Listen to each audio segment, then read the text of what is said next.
പത്തനംതിട്ടയിൽ BJP വിട്ട KAAPA case പ്രതിയെ മാലയിട്ട് സ്വീകരിച്ച് CPIM എന്നതാണ് വാർത്ത. മന്ത്രി വീണ ജോർജ് ഉദ്ഘാടനം ചെയ്ത പരിപാടിയിൽ CPIM ജില്ലാ സെക്രട്ടറി KP ഉദയഭാനുവാണ് നിരവധി കേസുകളിൽ പ്രതിയായ ശരൺചന്ദ്രനെ സ്വീകരിച്ചത്.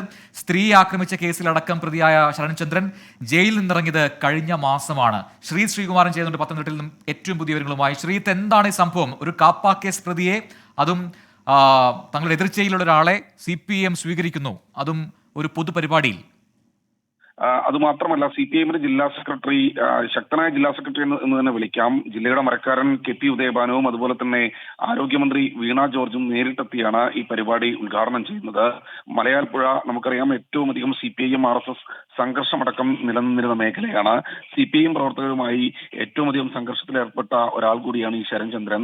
എന്തായാലും ഈ ശരൺചന്ദ്രൻ കഴിഞ്ഞ 23-ാം തീയതിയാണ് ഏറ്റവും ഒടുവിൽ ജയിലിൽ നിന്നിറങ്ങിയത്. കാപ്പയടക്കം സർക്കാർ ഇയാൾക്കെതിരെ ചുമത്തിയിരുന്നു.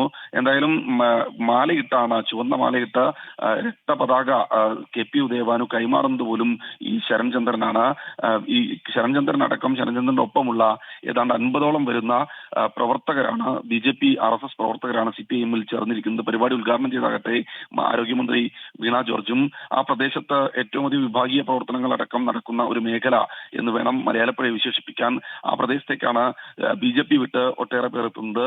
സ്വാഭാവികമായി CPIM സ്വീകരിക്കും. പക്ഷേ എങ്ങനെയാണ് ഈ കാപ്പ കേസ് പ്രതിയെ സ്വീകരിക്കുക എന്ന ചോദ്യത്തിന് വ്യക്തമായ മറുപടി നേതൃത്വം നൽകുന്നില്ല. പാർട്ടി ഏരിയ നേതൃത്വവും ജില്ലാ നേതൃത്വവും നൽകാൻ ഇതുവരെ തയ്യാറായിട്ടില്ല. എന്തായാലും ഇക്കാര്യത്തെക്കുറിച്ച് പാർട്ടിക്കുള്ളിൽ തന്നെ വലിയ ചർച്ചയാണ്. അതാണിപ്പോൾ ഈ വാർത്ത ഏറ്റവും ഒടുവിൽ പുറത്തു വരാൻ കാരണമായതെന്നും നമ്മൾ മനസ്സിലാക്കുന്നത്. എന്തായാലും അടുത്ത ദിവസങ്ങളിൽ തന്നെ പാർട്ടി ഇക്കാര്യത്തെക്കുറിച്ച് ഒരു വിശദീകരണം നടത്തുമെന്നാണ് മനസ്സിലാക്കുന്നത്. എന്തായാലും കാപ്പ കേസ് പ്രതിയെ ഇപ്പോൾ CPIMലേക്ക് രക്തഹാരമണിയിച്ച് ചെമ്പതാക നൽകി സ്വീകരിച്ചിരിക്കുന്നത് KP ഉദയഭാനുവാണ്.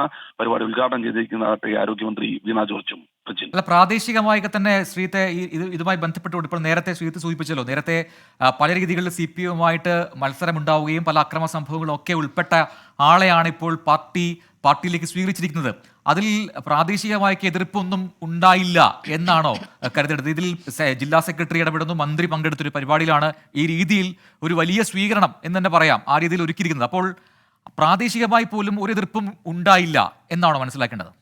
തീർച്ചയായും അങ്ങനെ തന്നെ വേണം. അതായത് മലയാളപ്പുഴയിലെ ഏറ്റവും ശക്തനായ ഒരു നേതാവാണ് മലയാളപ്പുഴ മോഹനൻ, CITUവിന്റെ ഒക്കെ ഒരു നേതാവ്.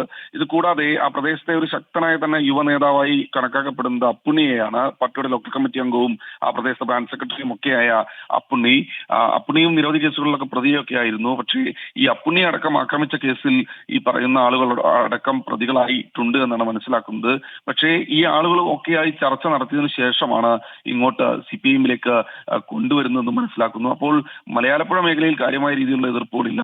പക്ഷേ പാർട്ടിയുടെ ജില്ലാ ഘടകത്തിനുള്ളിൽ ഇക്കാര്യത്തിൽ എതിർപ്പുകളുണ്ട്. അതിന്റെ ഭാഗമായി തന്നെയാണ് ഏറ്റവും ഒടുവിൽ ഈ വാർത്തകൾ പുറത്തു വരുന്നതും. എന്തായാലും ജില്ലാ സെക്രട്ടറി KP ഉദയഭാനു രക്തപതാക കൈമാറുന്നത്, മുദ്രാവാക്യം വിളിച്ചുകൊണ്ടുള്ള ആ ദൃശ്യങ്ങൾ നമുക്ക് ലഭിച്ചിട്ടുണ്ട്. കൈമാറുന്നത് ഈ പറയുന്ന ശരൺചന്ദ്രൻ തന്നെയാണ്. എന്നാലും വരും ദിവസങ്ങളിൽ പാർട്ടിക്കുള്ളിൽ ചൂടേറിയ ചർച്ചകൾക്ക് ഇത് വഴിവെക്കുന്ന കാര്യത്തിൽ തർക്കമില്ല. പ്രജിൻ, വ്യക്തമാണ്. ശ്രീകുമാരനാണ് വിശദാംശങ്ങൾ നൽകിയത് പത്തനംതിട്ടയിൽ നിന്നും. അവിടെയാണ് ഇപ്പോൾ BJP വിട്ടുവന്ന ഒരു കാപ്പ കേസ് പ്രതിയെ CPIM മാലയിട്ട് സ്വീകരിച്ചത് എന്ന വാർത്ത.